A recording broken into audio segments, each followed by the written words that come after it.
for being here today. I'm truly excited, not just to be amongst Ben Baker and his group of people. I went back and watched some videos, and I all of a sudden felt honored and nervous all at the same time, right? I've known Ben for a very long time, and he has always been a giver. And it was so funny when I got the passcode. I'm like, of course, this is his passcode. Like, of course, this is the passcode for the Zoom room. So I wanted to talk to you guys today. You know, we're in the fourth quarter. I've been around Keller Williams for over 19 years, been in real estate 25 years. And I am so happy that I'm here with Keller Williams now today. And there's many times that I could have said, you know what, I think I'm going to do something different. I think I'm going to go somewhere different. And I will tell you, I am a woman of faith. And so before I make any decisions, I always pray about it. And I just ask God if it aligns with my purpose, if it's what I'm supposed to be doing. I don't like to be, I can be moved by my emotions and my feelings, but I don't like to be, because I know that I'll make the wrong decision. And so many times I prayed, and God is still impressed upon me to be here with this company. So I tell people all the time, I'm so unrecruitable. And some people are here from my office, and they always say, I think if they cut you, you would bleed, KW, right? So I definitely am delighted to be here today. I want to talk to you guys today because we are in the fourth quarter. And you know that many of us set out goals at the beginning of 2023, and we said, okay, this is what I want to do. This is what I want to make. This is what I want to accomplish, whether that's personally or professionally. And we set out those goals, and we're at the last quarter, right? So you guys, all you football fans out there, I watch football. I can't say that I'm a football fan. I'm a fan by default, okay? You live in Texas, you got to like a sport. So we're in the fourth quarter, and we can make up for the time. If you feel like, you know, I'm not where I'm supposed to be right now, you can make up for the time. So you can still win, whether it's everything is timed. Every sport has a time, right? A quarter, number of rounds, things like that. I want to talk to you about time is of the essence. And as real estate professionals, you guys know that we hear that term a lot. It's in our 1-to-4 contract. Time is of the essence. And it's commonly used in real estate because it refers to a clause that requires one party in the real estate contract to fulfill their obligation at a certain time. One party, if they fail, then they are in breach of the contract. And I want to make sure that as I'm here today, we are not in breach of what our 2023 goals are. And if you are, I want you to take this time when we're done with this call today to really figure out what's the gap between the goal that you set and where you're going to end for 2023 by looking at where you are today. Whether that's personally or professionally, look at where you are today and see what we need to do to make up for the time. I don't want us to be in breach of our goals. So it's go time, right? And time is of the essence. So many of you guys have heard about the acute stress response. How many of you guys have heard of that, right? Your emoji hands or your physical hands. We've all heard of that. And it's what? Fight or flight, right? So fight or flight. And I can't see the chat if you guys are putting it there. But it's fight or flight. But there is another one that they commonly do not talk about. You never hear it. Does anybody know what it is? If it's in the chat, y'all have to tell me. No? Okay, it's freeze. Right? It's freeze. So freeze, so the acute response is when we're under stress, right? And it refers to our reaction when something occurs in our life. It's mentally or physically terrifying to us. So it triggers a response from our body, and our body starts to release these hormones. And it prepares our body to either stay and deal with it or to run to safety. But freeze actually causes us, it's like a deer being caught in headlights. It causes us to freeze, and it becomes a defense immobilization. So it immobilizes us so we don't move forward. A lot of times when we're so far from our goal, or we're not focused on our goal, we get immobilized and we can't move forward. We're frozen. I don't want us to freeze in the fourth quarter and think to ourselves, you know what? let me just wait until 2024. I'll start over fresh. I'll just kind of do what I can here or there. I want us to really, really push. And I'm going to share a story that many of you guys may have heard of. It's Mr. Darby. It's a story in a book called 3 Feet from Gold. If you have not read that book, it's a great read. Napoleon Hill wrote about the story in his book, but it's Mr. Darby. And during, the gold rush, right, way back in the day, Mr. Darby was digging for gold. And he got to a point where he had found some gold, and he kept digging, and he lost the vein. So when he lost the vein, he actually gave up and he fled to safety, right? He's like, I've done all I can. I can't get any gold. We've lost the vein of the gold. So what he did is he sold that whole mine that he had been digging for years to an investor.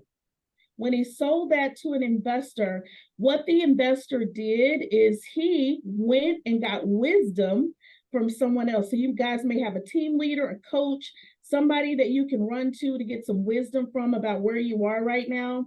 But he got some wisdom. He started digging where Mr. Darby stopped digging. And when he started digging, all of a sudden, he hit gold.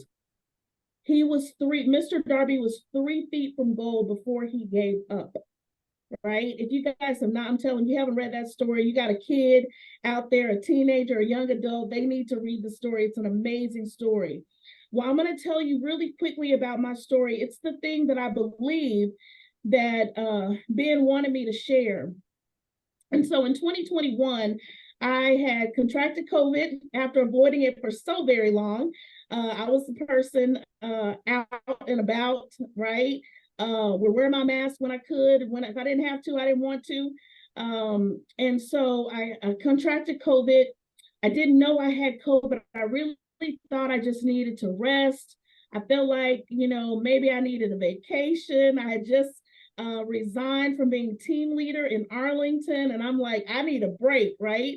And I felt like I wasn't able to really get the rest that I needed. I couldn't get enough. And it's not like me to sleep a lot. Like I'm the person up late and up early, right? And so my husband should have known something was wrong, because one day he asked me to go shopping and I was like, no, I don't feel like going shopping. And that was a clue right there. One day I just couldn't catch my breath. I rushed to the hospital, and I walk in on my own accord, right? But when I get there, the guy tells me, you flew in on wings today. And I really didn't understand what he was saying to me, but my oxygen level was at a 30. And if you understand your oxygen level, it should be at a 99 to 100. And right now I'm talking to you, my lungs are compromised, but I'm still here today. And one of the reasons that I'm still here today is because immediately I had been fighting so much that the fight almost took me out, right? I had been fighting. My body was like still kicking into that zone because I am the fighter. So my acute response is usually to fight. Unfortunately, it's usually to fight. And so because it's usually to fight, then what happened, my body was fighting, but it couldn't recover fast enough because I wasn't getting enough oxygen.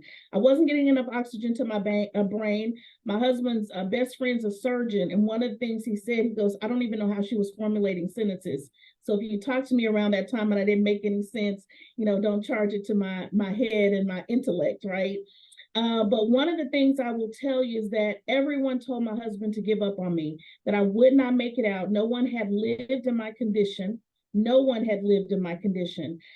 I would not be the same. I wouldn't be able to walk again. I may not be able to talk again because there was so much damage. And so when my organs began to shut down, my husband said, I'm going to ride this to the end, because her and I have talked about this, and we've always said we fight to the end. And you're going to need people in your life to help you fight to the end. You're going to need the right people in your corner, right? And so here I am. My body is completely swollen because my organs have begun to shut down. My tongue is sticking out of my mouth, right? Like it doesn't go back in because I'm swollen. That's how bad it was. My husband was still believing. He was believing God. He was trying to defy the odds with every word of God that he could recall or remember or read. He called on my KW family prayer warriors, my church family prayer warriors. There were intercessions going on all over the place, even my friends that were hospitals. Just so happens one of my clients, her best friend was a director at the hospital, and they came in to try to help explain to him that I wasn't going to make it out. And so he used that time and said, Melinda, I'm not going to give up. Don't give up yet. Right. So when that happened, the next day, a doctor comes in. This doctor is Dr. Benjamin Blow. I will never forget this name. He came in and said, I see something in her, and I'm going to try one more thing. I know everyone else has given up, but let me try one more thing. That one more thing was what saved my life. And he decided to try a new technique that he had never tried on anyone else. I was the first person to leave that hospital in 90 days that did not die from COVID. This was during the Delta variant, that did not die from COVID. So the reason I want you guys to hear this is that there's one more thing you need to try to make sure you accomplish your goals, because your family's depending on you. There is some person, right? I give God all the glory for this story, but he has to use people. So you have to think to yourself, okay, is there a past client that is forgetting to call me during business hours and thinks they can't reach me after hours? Is there one more neighbor that's down the street, on that street that you door knock, in that neighborhood that you farm, that there's an ailing widower that needs some solutions for their situation right now? I want to make sure that we get to a point to where our grit has to match our goal. My husband had to have grit. I had to have grit, right? I can't physically do anything for myself. And that's where contribution comes in. I had contributed to people my entire life, not to get from them, but I was basically sowing seeds in advance, right? And that's kind of what contribution does. It's coming from contribution, and it's almost like a setup for what we have going on in the future. But I want you guys to get to a point to where you feel like, okay, I can make one more call today. I can lead generate for one more hour. I can get one more deal. I can knock on one more door. I can go down one more street. I can go to one more networking event, even though I don't want to go, because there is something else depending on me to show up. If Dr. Blow had not come to work that day, he didn't decide to make his rounds during the hour he made his rounds, I would not be sitting here today. And so there's sometimes you're going to have to call on different people, right, to come alongside you to help you accomplish what it is that you're believing for. And so I want us to look at where we are for 2023. How far apart are you? Is it 10 transactions? Is it $20,000 away?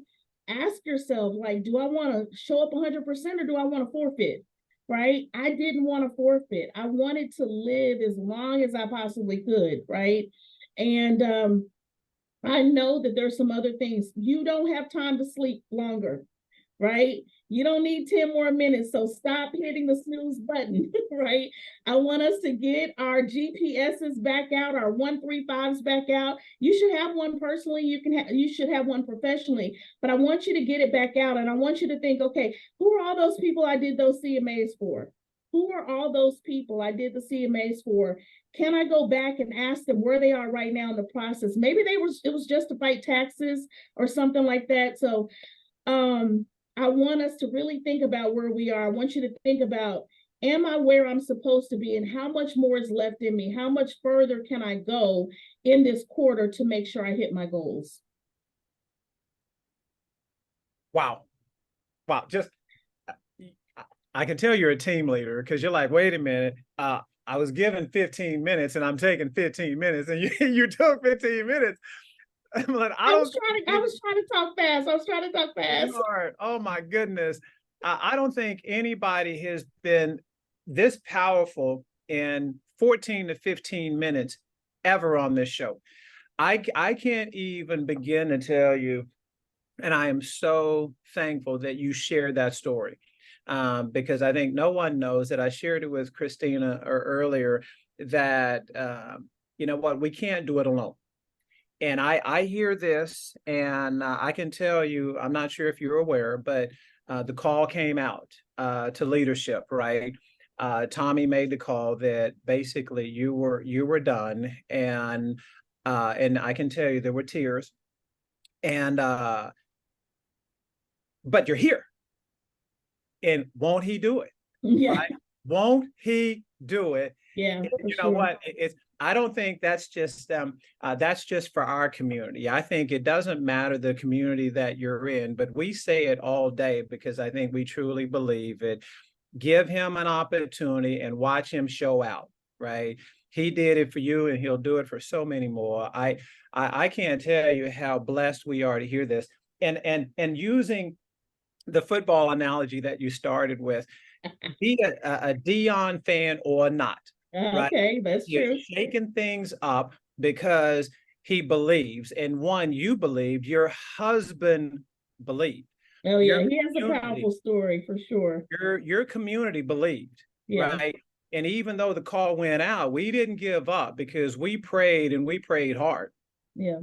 I will say this too, Ben. I've even thought about, had I gone to, I was being offered money to come and lead in different places. Had I gone, I wouldn't have had the community that I have within Keller Williams. I would not have had the time to sow the same type of contribution that I have in Keller Williams. And sometimes people are like waving these carrots in front of you, and they sound amazing, but is it within purpose? Is it what you're supposed to be doing? Is it just my feelings? Is it just my ego? Or is it really where I'm supposed to be? And I believe if I was anywhere else, I would not have had, I mean, we're the largest brokerage in the world. Like, I've had people praying for me I didn't even know. I never heard their names before. I didn't know their names. And I've talked to them in recent, and they're like, oh, I remember you. I was praying for you, right? And so to know it was that many people, I have a friend that's a nurse, and she said, I showed up at work and I was like, we have a prayer list at work, and I put your name on the list, and somebody says, oh, she's already on here. And I'm like, well, I wonder who the other person was, but it really doesn't matter. Right? It really doesn't matter. My husband says this funny thing all the time. He says, God was really tired of hearing from all the people praying for you. So he's like, okay, let me give her some more time. And here I am.